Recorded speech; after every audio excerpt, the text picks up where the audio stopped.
ఎవరికైనా ఏదైనా శుభం కలిగితే ఆ శుభానికి కారణం ఎవరు అంటే శంకరుడే.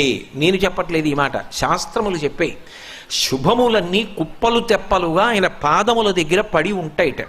ఆయన అనుగ్రహించాడు అనుకోండి, ఓసారి ఇలా అంటాడు అంటే అది ఎగిరి వెళ్ళి ఇంటికి తోరణంగా పట్టుకుంటాడు. అందుకే ఒక గడుసు కవి ఒక మాట అన్నాడు, నేను ఓ పువ్వు పట్టుకొచ్చి మీ పాదాల మీద వేశాను అనుకోండి, నేను వేసినది ఇది పువ్వు, మీ పాదముల మీద ఉన్నది ఇది పువ్వు.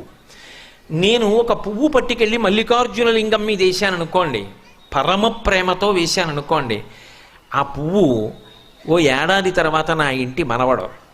నేను ప్రేమతో వేసిన పువ్వు 2 ఏళ్ల తర్వాత నా ఇంట్లో మనవరాలు. నేను ప్రేమతో వేసిన పువ్వు నేను కట్టుకునే ఒక ఇల్లు. నేను వేసిన పువ్వు నాలో కలిగేటటువంటి భక్తి. నేను వేసిన పువ్వు ఏ వయస్సులో నాకు రావాలో ఆ వయసు